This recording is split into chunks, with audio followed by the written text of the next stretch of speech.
मकर राशि वालों, आपके सेकंड हाउस में बन रहा है मंगल राहु का अंगारक योग। तो क्या लकीरें हिल सकती हैं? आखिर लकीरें हिल रही हैं तो वो क्या संकेत दे रही हैं? वो कौन सा शब्द है जो बिगाड़ सकता है लाभ का गणित?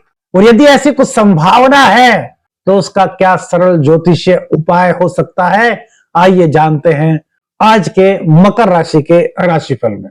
मकर राशि के लिए मंगल बड़े ही कारक ग्रह होते हैं, क्योंकि आपके घर से जुड़े हैं, आपकी सुख सुविधाओं से जुड़े हैं, आपकी मां से जुड़े हैं, और इसी के साथ साथ ये आपके लाभ भाव के स्वामी हैं, आपके मित्रों के, आपकी इच्छा के, आपकी अपेक्षाओं के स्वामी हैं।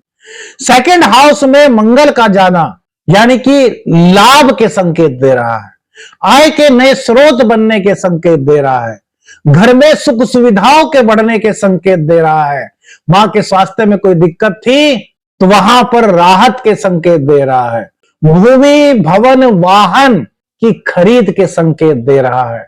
लेकिन मेरे मित्रों, इसी के साथ साथ दूसरी चीज भी है कि केवल अकेला मंगल ही सेकंड भाव में गोचर नहीं कर रहा, मंगल के साथ राहु का अंगारक योग बना हुआ है। तो यह अंगारक योग मकर राशि वालों के जीवन में आखिर क्या संकेत दे रहा है? सबसे पहली बात मेरे मित्रों, मंगल ऊर्जा है, मंगल आत्मविश्वास है, और राहु कहता है जो इच्छा है उसे पूर्ण करो, रास्ता कोई भी हो। और जब उसे मंगल की ऊर्जा मिल जाती है फिर तो राहु की पावर बहुत बढ़ जाती है। तो सबसे पहले राहु आपको प्रेरित कर सकता है कि आप अपने लिए लाभ के रास्ते चुनो। 11वां भाव के स्वामी मंगल है और वो सेकंड भाव में बैठे हैं, यह लक्ष्मी योग का निर्माण कर रहा है। और सबसे पहले राहु और मंगल की युति आपको प्रेरित कर सकती है कि यार अब आपको अपने जीवन में साम दाम दंड भेद का साथ देते हुए किसी भी तरीके से अपने जीवन में कमाई के रास्तों को बनाना है। इस तरह के संकेत यहां पर राहु और मंगल की युति देती है। लेकिन मेरे मित्रों, राहु असामान्य रास्ते दिखाता है, राहु शॉर्टकट की ओर ले जाता है, और राहु कभी कभी उन राहों पर ले जाता है जिन राहों पर चलना अच्छा नहीं होता। हम यह नहीं कह रहे कि भैया आय मत कीजिए, परिवार को चलाने के लिए आय के साधन होना बहुत जरूरी है, लेकिन मेरे मित्रों वो रास्ते सही दिशा पर होने चाहिए, उनकी मंजिल सही होना चाहिए। तो राहु की वजह से यदि आपके मन में भी इस तरह के कुछ सवाल आ रहे हैं, क्या आ रहे हैं पहले आप कमेंट्स करके बताइए कि यार हम किसी भी तरीके से अपने लिए कुछ ऐसा करें। नहीं, सही रास्ते पर चलना है, सही दिशा पर चलना है, अपनी मेहनत पर विश्वास रखना है। राहु और मंगल यदि आप सही रास्ते पर चलते हैं तो ये आपके लिए आय के नए स्रोत बनाने में आपकी मदद कर सकता है, क्योंकि मंगल के पास ऊर्जा है। और राहु से आपको क्या लेना है? राहु से आपको लेना है चाह को पूरी करने का दम। वो कैसे? उसको पॉजिटिव वे में समझने की जरूरत है। क्या कि आप यदि जॉब कर रहे हैं तो जॉब के साथ साथ और ऐसा कौन सा कार्य कर सकते हैं जिससे आपकी आय बढ़ जाए। आपको अपना माइंड इस ओर लगाना है, ना कि किसी शॉर्टकट की ओर। यदि आपका बिजनेस है तो बिजनेस के साथ साथ और ऐसा क्या काम कर सकते हैं जिससे कि आपके आय के साधन बढ़ जाएं। आपको अपना माइंड इस ओर लगाना है, ना कि किसी भी गलत रास्ते पर। तो मेरे मित्र, एक सिक्के के दो पहलू होते हैं, बस उनको समझना जरूरी होता है। और राहु से भी आप पॉजिटिविटी ले सकते हैं, बशर्ते कि अपने सोचने की दिशा को आप बदल दें। अब दूसरी बात मेरे मित्रों, ये आपको जोखिम भरे निर्णय लेने के लिए मजबूर कर सकता है। कह सकता है कि आपके हाथ की लकीरें बदल जाएंगी, तभी हमने लिखा कि हिल सकती हैं लकीरें। तो नहीं करना, किसी भी जोखिम भरे निर्णय से आपको दूर रहना है, क्योंकि मंगल और राहु की दृष्टि अष्टम भाव पर पड़ रही है। तो यहां पर अचानक से कुछ करने की भावना आपके अंदर आ सकती है, क्योंकि अष्टम स्थान भी गुप्त भाव है और राहु की जो सोच है वो भी अचानक से होने वाली है। तो यहां पर आपको इस चीज का ध्यान रखना है कि आप अपने सही रास्ते पर चलते हुए जीवन में कुछ अच्छा करें, ना कि इस तरह की चीजों में पड़ करके अपने समय को बर्बाद करें, अपनी आर्थिक स्थिति को कमजोर करें। ऐसा आप बिल्कुल मत करें। अब बात आती है कि परिवार, क्योंकि ये आपके परिवार के स्वामी है, आपके फोर्थ हाउस के स्वामी है, आपकी माता जी सुख सुविधाओं के स्वामी है। द्वितीय भाव परिवार का भी है और फोर्थ हाउस के भी लॉर्ड है। तो मेरे मित्रों, संपत्ति से जुड़े हुए कुछ निर्णय इस वक्त आपको लेने पड़ सकते हैं। तो यहां पर आप अपना फायदा मत देखिए, क्योंकि राहु की चाह होती है अपना फायदा देखना।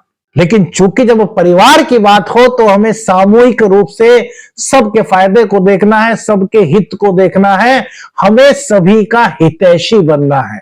तो कोई भी अगर संपत्ति से जुड़ा हुआ फैसला है, कोई भी घर से जुड़ा हुआ मामला है, तो उसमें इस तरह की भावना मत रखें कि इसमें मेरा क्या लाभ होगा, वरन अपनी भावना कुछ इस प्रकार की रखें कि परिवार का क्या भाव होगा, परिवार का क्या लाभ होगा, परिवार का हित किस चीज में छिपा हुआ है। यदि आप ऐसा करते हैं तो परिवार से आपका जुड़ाव बढ़ेगा, परिवार में आपका पद मान सम्मान बढ़ेगा मेरे मित्रों। और जो राहु करने की सोच रहा है वो करने से आप बच जाएंगे, आप मंगल की असली ऊर्जा को ग्रहण कर पाएंगे। मंगल को भूमि पुत्र कहा गया है। कोई भूमि भवन वाहन खरीदने की इस वक्त बात थी तो वो आप खरीद सकते हैं। मित्रों से या फिर नेटवर्क से आपको आर्थिक अवसर मिल सकते हैं। आप बिजनेस हैं तो उनके द्वारा आपको कोई प्रोजेक्ट दिलाया जा सकता है।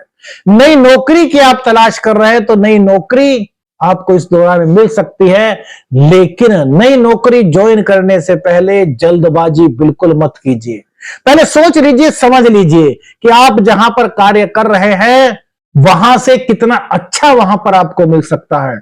जो दूसरी तरफ से आपको ऑफर आया है दूसरी जॉब का, उसमें कितनी सच्चाई है, पहले इस चीज को थोड़ा सा परख लीजिए, भले ही थोड़ा टाइम अधिक लग जाए। ये 2 अप्रैल तक का समय है मेरे मित्रों। इसमें राहु आपको कई तरीके से इंस्पायर कर सकता है कि तुरंत आप जॉब चेंज कर दीजिए, लेकिन नहीं। मंगल की ऊर्जा को समझना है आपको अपने जीवन में आगे बढ़ना है तो जल्दबाजी से दूर निकलना है, क्रोध से दूर निकलना है, अहंकार से दूर निकलना है। परिवार के साथ कुछ धन संबंधी चर्चा हो सकती है।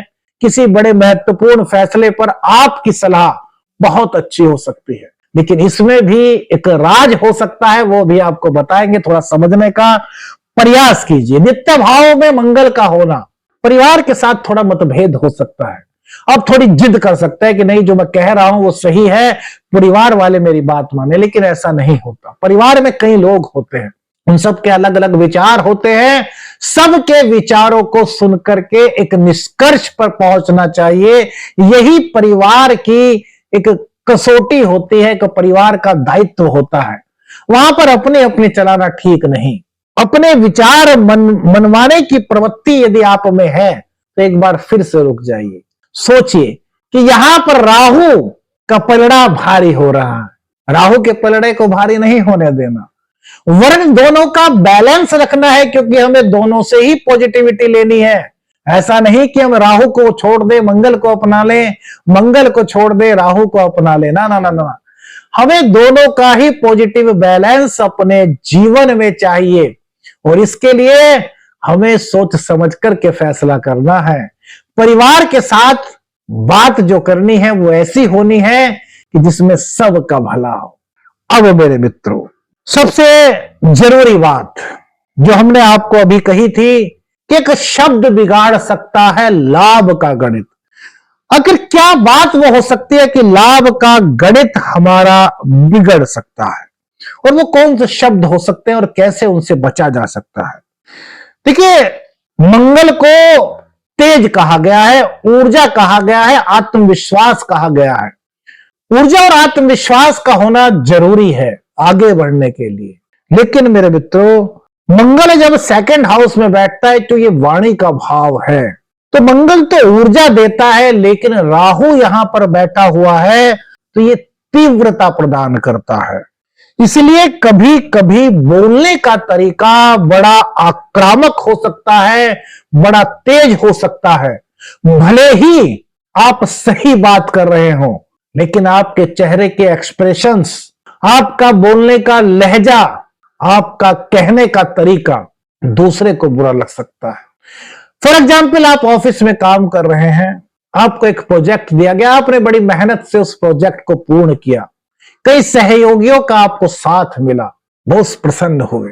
कहा कि भाई बुलाइए, किसने किया है, आप आए। हाँ भाई, आपने ये कैसे कैसे प्रोजेक्ट किया? अरे सर, आपको मालूम है नहीं, सुबह से तो लगा पड़ा हूं इस प्रोजेक्ट में, मुझे पता है मैंने कैसे कैसे मेहनत किया, आपने सुबह ही कहा था मेरे को। आपने बिल्कुल सही बात कही, लेकिन आपके शब्द किस तरीके से निकले, ये फॉर एग्जाम्पल हमने आपको करके बताया। तो बॉस कार्य करने के बाद भी आपसे खुश नहीं हो पाएंगे। आप इसको ऐसे कह सकते हो, सर आपने हमें सुबह कहा था और ये हमारा फर्ज था, हमने सब लोगों के साथ मीटिंग ली, उनके साथ बैठे, उनके साथ कार्य किया और इस प्रोजेक्ट को पूरा कर लिया। सब कितने प्रसन्न होंगे। दोनों ही शब्द एक ही तरीके के हैं, लेकिन कहने का लहजा, अंदाज ये अलग अलग है। तो मेरे मित्रों, अब ये चाहे आपका परिवार हो, चाहे आपका बॉस हो, चाहे आपका बिजनेस हो, चाहे आपके रिश्ते हो, आपका प्रेम संबंध हो, हर जगह ये बोलने का जो सलीका है या जो बोलने का तरीका है, ये बहुत मायने रख सकता है। आपके द्वारा तेजी में, आक्रामक रूप से या क्रोध में बोला गया एक शब्द लाभ के गणित को बिगाड़ सकता है, कैसे हमने अभी बताया।